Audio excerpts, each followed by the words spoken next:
어머니, 주제 파악 좀 하세요. 이제 제 이름으로 된 거 모르셨어요? 폐지나 주워 오던 노인네가 감히 누굴 가르치려 들어? 진우야, 네가 어떻게 마누라랑 짜고 애미를 정신병자로 만들어? 걔가 너 의사 만들려고 어떻게 살았는데? 어머니, 적당히 하세요. 치매 환자 망상도 정도껏 해야 들어주죠. 내일 섬에 있는 요양원 예약해뒀으니까 짐 싸세요. 아, 짐이랄 것도 없나? 다 쓰레기뿐인데. 여보, 어머니가 아까 먹은 국에 뭐 탔냐고 묻더라? 어머니, 그거 그냥 영양제예요. 곧 정신이 아주 몽롱해지면서 아무것도 기억 안 나게 해주는 아주 비싼 약. 내 아들은 몰랐습니다.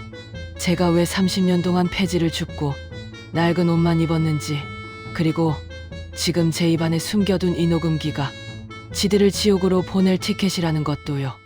700억 자산가, 전직 강력계 수사과장 엄정화의 피해 복수, 지금 시작합니다. 여러분은 믿으시겠습니까? 가장 따뜻해야 할 집이 누군가에겐 가장 정교하게 설계된 감옥이 될 수 있다는 사실을요. 저 엄정화는 평생을 범죄자들과 싸워온 강력계 수사과장이었습니다. 그런 제가 제 아들이 차려준 이 따뜻한 지옥에서 서서히 미쳐가고 있었습니다. 어머니, 이 향초 좀 보세요.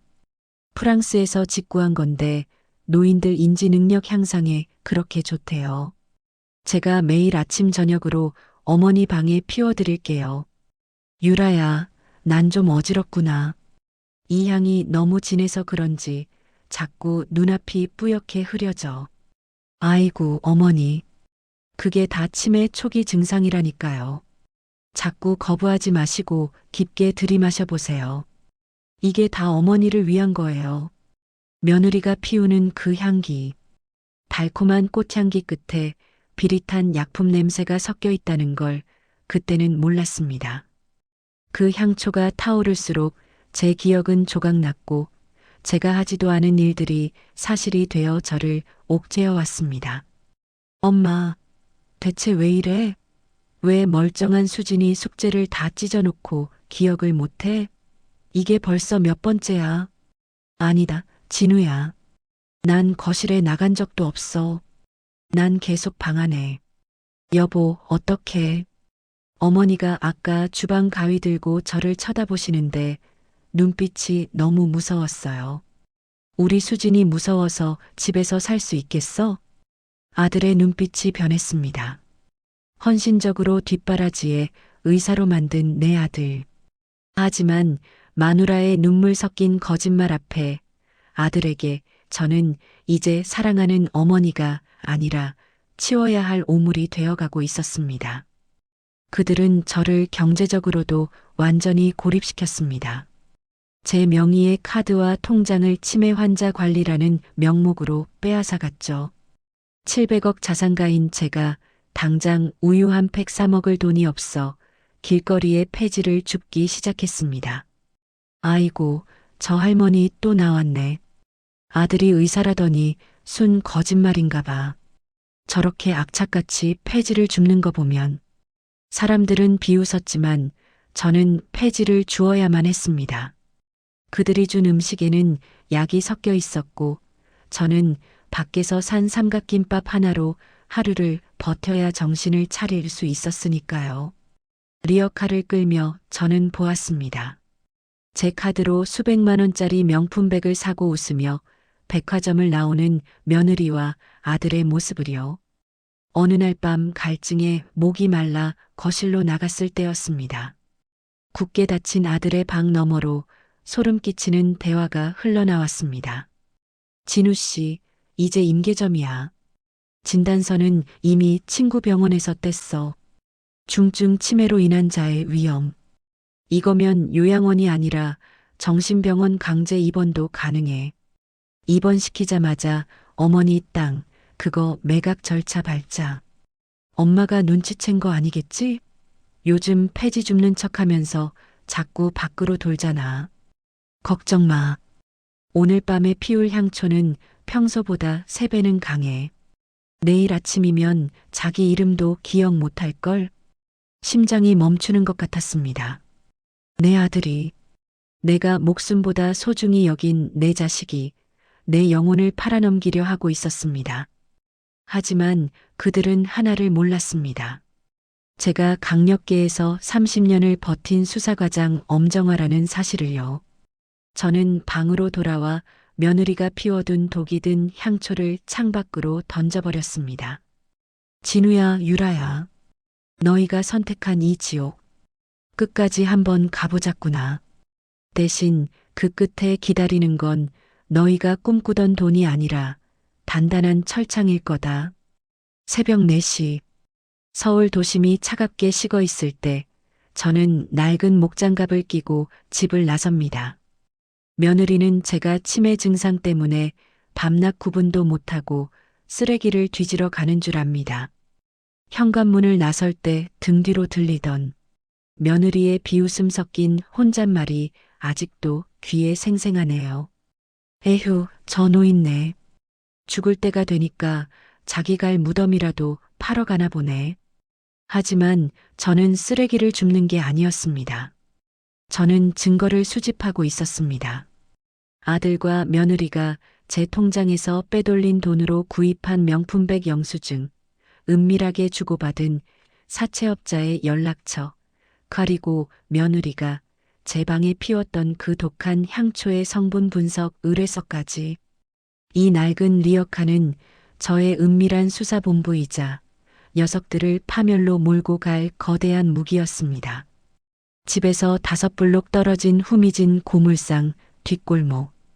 그곳엔 매일 새벽 검은색 선팅이 짓게된 리무진 한 대가 대기하고 있습니다. 회장님 오셨습니까? 어젯밤 의뢰하신 향초 성분 분석 결과입니다. 예상대로 환각과 기억 장애를 유발하는 마약류 성분이 검출되었습니다. 그래. 아들이란 놈은 병원 차려준 은혜를 마약으로 갚고 며느리는 내 수첩을 뒤져 땅 문서 위치를 찾고 있겠지? 전국 물류센터 부지 매각건으로 아드님이 은밀하게 연락을 취해왔습니다. 본인이 법적 대리인이라며 서류를 위조한 모양입니다. 강진우, 이 미친 자식? 제 어미를 살아있는 송장으로 만들어서 땅을 팔아먹겠다고? 김비서, 아들이 내놓은 그 땅, 우리가 직접 사버려. 내 돈으로 내 땅을 사서 녀석이 성공했다고 착각하게 만드는 거야. 가장 높이 올라갔을 때 추락시켜야 뼈도 못 추리는 법이니까.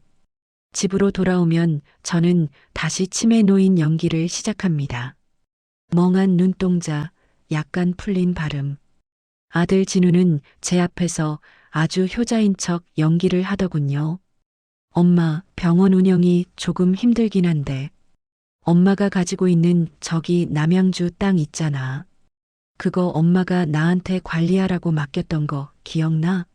오늘 서류 좀 가져왔는데 여기 도장 하나만 찍어주면 돼. 땅? 남양주? 진우야, 그게 뭐더라? 엄마는 잘 모르겠는데. 아이고, 어머니. 어머니가 나중에 진우한테 유산으로 주신다고 매일 말씀하셨잖아요. 자, 여기 인감도장. 제가 대신 찍어드릴까요? 어머니는 그냥 쉬기만 하시면 돼요. 며느리의 손이 떨리고 있었습니다. 탐욕에 눈이 멀어 제 손을 낚아채듯 도장을 찍게 하려는 그 추악한 손길. 저는 속으로 비웃었습니다. 그들이 도장을 찍은 그 서류는 사실 제가 김비서를 시켜 바꿔치기한 전 재산 기부 및 병원 면허 취소에 관한 위임장인 줄도 모르고 말입니다. 그들은 승전보를 울리듯 와인을 따며 파티를 벌였습니다. 거실에서는 웃음꽃이 피었지만 제 방 안은 죽음 같은 고요가 감돌았습니다. 이제 준비는 끝났습니다. 30년 강력계 수사의 정점을 저는 제 자식을 상대로 찍으려 합니다. 너희는 내가 폐지를 줍는 게 불쌍해 보였겠지? 아니, 나는 너희의 죄를 줍고 있었던 거야. 하나도 빠짐없이 차곡차곡 리어카에 담아둔 그 죄들이 이제 너희의 목을 조르는 밧줄이 될 거다. 폭풍 전야의 아침은 지독하리만큼 평온했습니다. 며느리 유라는 평소와 다르게 제 손을 잡으며 화사하게 웃더군요. 어머니, 오늘 공기 좋은 곳으로 나들이 가요. 진우 씨도 모처럼 병원 비우고 같이 가기로 했어요. 70평생 자식 놈 말이라면 껌뻑 죽는 신용이라도 했던 엄마라면 그 가식적인 웃음에 속아 넘어가야 했겠죠. 차는 서울을 벗어나 한참을 달렸습니다. 창밖의 풍경이 화려한 도심에서 음산한 폐가들이 늘어선 시골길로 바뀔 때쯤 아들 진우의 목소리가 들렸습니다. 평소의 다정함은 온데간데 없는 칼날처럼 차가운 목소리였습니다. 엄마, 이제 그만 고집 피우고 쉬어. 엄마 때문에 유라랑 나 숨막혀서 더는 못 살겠어. 여기가 엄마가 있을 곳이야. 도착한 곳은 산속 깊은 곳에 숨겨진 간판조차 없는 낡은 건물이었습니다. 곰팡이 냄새와 소독약 냄새가 뒤섞인 그곳엔 눈동자가 풀린 노인들이 쇠창살 너머로 저를 바라보고 있었습니다. 며느리 유라는 제 가방을 바닥에 내팽개치며 말했습니다. 어머니, 여기 원장님이 제 대학 선배거든요. 인적 드문 곳이라 공기는 참 좋을 거예요. 아, 그리고 걱정 마세요. 어머니가 가진 그 금싸라기 땅들 저희가 좋은 값에 팔아서 우리 수진이 유학 자금으로 잘 쓸게요. 면회는 글쎄요. 죽었다는 소식 들리면 그때나 올까요?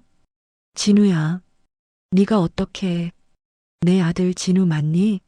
내가 너를 어떻게 키웠는데. 여기는 사람 사는 데가 아니야. 나 좀 데려가라, 진우야. 원장님, 이 사람 중증 치매니까 절대 밖으로 못 나가게 하세요. 자해 위험도 크니 필요하면 묶어두시고요.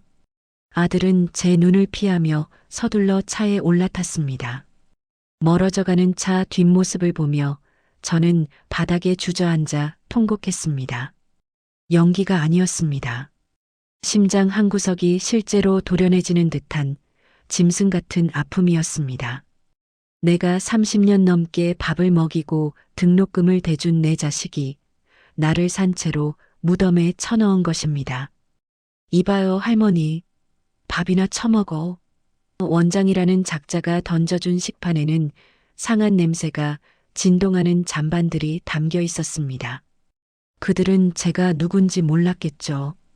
제가 강력계 수사과 시절 이런 쓰레기 같은 인간들을 수백 명이나 감방에 쳐넣었다는 사실을 말입니다.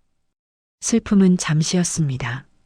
눈물이 마른 자리엔 도끼가 차올랐습니다. 진우야, 유라야. 너희는 큰 실수를 했어. 이 어미를 죽이지 않고 살려둔 것. 그게 너희 인생 최고의 패착이 될 거다. 김비서 나다. 놈들이 움직였다. 예정대로 진행해. 일단 이 요양원 원장놈 계좌부터 털어. 무허가 시설의 인권 유린 증거까지 싹 다 잡아내서 오늘 밤 안에 이 지옥을 무너뜨린다. 그리고 아들 병원 내일부터 압수수색 들어갈 수 있게 밑작업 끝내놔. 새벽 2시 김 비서가 보낸 사설 보안팀이 요양원 담장을 넘었습니다. 공포에 떨던 원장놈이 제 앞에 무릎을 꿇고 빌더군요. 저는 그놈의 얼굴에 침을 뱉어주었습니다. 요양원을 빠져나오며 차갑게 식은 밤 공기를 들이마셨습니다. 이제 가면놀이는 끝났습니다. 리어카를 끌던 폐지 노인 엄정화는 죽었습니다. 이제는 너희가 그토록 탐내던 그 돈이 어떻게 너희의 숨통을 죄는 올가미가 되는지 똑똑히 보여주마. 김비서, 차 돌려. 우리 아들 집으로 간다. 내일 아침 녀석들이 내 땅 팔아치웠다고 샴페인 터뜨릴 시간에 내가 직접 그 샴페인 잔을 깨뜨려줘야겠어. 사지에서 돌아오는 길 저는 거울을 보았습니다. 헝클어진 머리, 며느리에게 맞았던 뺨의 멍자국. 하지만 눈빛만은 30년 전 연쇄살인마의 자백을 받아내던 그 수사과장의 눈으로 돌아와 있었습니다. 놈들은 제가 그 오물 덩어리 같은 요양원에서 죽어갈 줄 알았겠죠. 하지만 저는 사냥을 시작할 때 절대 서두르지 않습니다. 숨통을 끊기 전 가장 고통스러운 곳부터 하나씩 무너뜨리는 것. 그것이 제 방식입니다. 나 엄정하다. 그래, 자네 청장 달 때 내가 도와준 거 잊지 않았겠지? 지금 당장 강진우 산부인과 그리고 그 마누라 오유라가 운영하는 갤러리. 탈세와 마약류 관리법 위반으로 내사 착수해. 증거? 걱정 마. 내 리어카 안에 이미 다 실려 있으니까. 같은 시각 제 돈을 빼돌려 화려한 개관 파티를 열고 있는 며느리 유라. 그녀는 세상에서 가장 행복한 표정으로 샴페인을 들고 있었습니다. 제가 버려진 줄도 모르고 말이죠. 어머, 이 그림요? 우리 어머니가 유산으로 미리 주신 땅을 좀 처분해서 샀어요. 노인네가 치매라 어디 쓸 데도 없는데 제가 예술로 승화시켜 드려야죠. 그때 갤러리 문이 거칠게 열리며 검은 양복을 입은 사내들이 들이닥쳤습니다. 오유라 씨, 당신을 상습 마약 투약 및 조세 포탈 혐의로 긴급 체포합니다. 당신이 시어머니 방에 피운 그 향초, 성분 분석 끝났습니다. 이게 뭐야? 당신들 누구야? 우리 남편이 의사야. 감히 누굴 건드려. 며느리가 끌려나가는 모습을 CCTV로 지켜보며 저는 김 비서에게 명령했습니다. 갤러리에 걸린 그림들 전부 압류해. 그리고 저 여자 친정 식구들한테 빌려준 돈도 오늘자로 전부 상환 독촉 넣어. 단 한 푼의 자비도 베풀지 마. 아들 진우는 제가 준 위임장으로 땅을 팔아 대출을 갚으려 했습니다. 하지만 그가 은행에서 마주한 것은 대출 승인이 아니라 병원 면허 취소 통지서였습니다. 그럴 리 없어. 엄마가 직접 도장 찍었다고. 이 위임장이 왜 가짜라는 거야? 강진우 원장님, 이 서류는 땅 매각 위임장이 아니라 원장님의 의료사고 은폐 사실을 고발하고 병원 자산을 사회에 환원한다는 기부증서입니다. 이미 공증까지 마친 상태라 번복이 불가능합니다. 아들은 미친 듯이 제게 전화를 걸었겠죠. 하지만 저는 전화를 받지 않았습니다. 대신 그에게 짧은 문자 한 통을 보냈습니다. 진우야, 엄마가 보낸 삼각김밥은 맛있더냐? 요양원 밥은 좀 짜더라. 이제 쥐새끼들이 막다른 골목에 몰렸습니다. 며느리는 유치장에서, 아들은 빚쟁이들에게 쫓기며 비참한 밤을 보내고 있었죠. 하지만 이게 끝이 아닙니다. 저는 그들에게 마지막 기회를 주기로 했습니다. 제가 죽은 줄 알고 있을 그들에게 변호사를 통해 제 모든 숨겨진 비자금을 상속하겠다는 유언장을 보낸 겁니다. 탐욕은 지독한 독약이죠. 죽기 직전에도 돈 냄새를 맡으면 기어 나오기 마련이니까요. 김 비서, 내일 저녁 우리 집 거실에 최고급 만찬을 준비해. 아들 며느리가 마지막으로 제 어미 얼굴을 볼 수 있게 말이야. 아, 경찰들도 미리 뒤편에 배치해두고. 진우야, 유라야. 내일 보자꾸나. 너희가 그토록 사랑하는 돈이 어떻게 너희의 사형 집행관이 되는지 엄마가 똑똑히 보여줄게. 섬뜩할 정도로 고요한 밤이었습니다. 제가 살던 집, 아니 그들이 저를 가두었던 그 감옥 같은 거실에 최고급 스테이크와 와인이 차려졌습니다. 아들과 며느리는 제가 요양원에서 사고로 죽었다는 변호사의 거짓 연락을 받고 달려왔죠. 슬픔? 아니요. 그들의 눈엔 오직 하나, 제가 숨겨뒀다는 700억 비자금에 대한 탐욕뿐이었습니다. 여보, 변호사가 말한 그 금고 열쇠, 어디 있대? 노인네 죽자마자 우리가 먼저 차지해야 해. 경찰들이 들이닥치기 전에. 걱정 마. 엄마 유품 중에 분명히 있을 거야. 죽을 때까지 입 꾹 닫고 있더니 결국 그 돈 다 우리 거잖아. 야, 뭐야? 정전이야? 진우야, 유라야. 고기가 식겠구나. 어서 와서 앉으렴. 엄마, 귀신이야? 분명히 요양원에서 사고로 죽었다고. 내가 죽길 바랐겠지. 너희가 사준 그 독한 향초를 맡으며 그 썩은 밥을 먹으며 내가 조용히 사라져 주길 바랐을 거야. 하지만 어쩌니? 이 애미는 명줄이 길어서 너희가 무너지는 꼴은 꼭 보고 가야겠더구나. 이 미친 할망구가 살아있으면 어쩔 건데? 이미 땅 문서고 뭐고 다 우리한테 넘어왔어. 당신 치매 판정받은 거 잊었어? 당신 말은 아무도 안 믿어. TV 화면에는 며느리가 제 방에 향초를 피우는 모습, 아들이 요양원 원장에게 거액을 건네며 저를 가둬달라고 사주하는 블랙박스 영상이 선명하게 흘러나왔습니다. 유라야, 내가 전직 수사과장이라고 했지? 이 집 구석구석에 내가 설치한 초소형 카메라가 몇 개인 줄 아니? 그리고 진우야, 네가 도장 찍은 그 서류. 아차 싶지? 그건 기부 증서가 아니라 너희 둘의 범죄 사실을 자백하는 진술서에 네 인감을 찍은 거란다. 엄마, 잘못했어. 내가 미쳤었나 봐. 저 여자가 시킨 거야. 제발 살려줘. 나 감옥 가면 끝이야. 뭐, 당신이 먼저 돈 필요하다고 했잖아. 이 비겁한 인간아. 싸우지 마라. 어차피 감방 가면 매일 보게 될 테니까. 아, 참. 너희가 살던 이 집, 그리고 너희 명의의 모든 자산은 오늘자로 압류됐다. 이제 너희가 입은 그 옷 한 벌이 너희 재산의 전부야. 내가 폐지를 주우며 느꼈던 그 추위와 배고픔, 이제 너희가 평생 느껴보렴. 소란스럽던 집안에 다시 정적이 찾아왔습니다. 저는 다시 목장갑을 끼고 낡은 리어카를 끌고 밖으로 나갔습니다. 사람들은 여전히 저를 폐지 줍는 가난한 노인으로 보겠지만 이제 제 리어카엔 쓰레기가 아닌 자유가 담겨 있습니다. 배신한 자식은 버렸고 빼앗긴 정의는 되찾았습니다. 700억 자산가? 그건 중요하지 않습니다. 진짜 승자는 끝까지 살아남아 웃는 자니까요.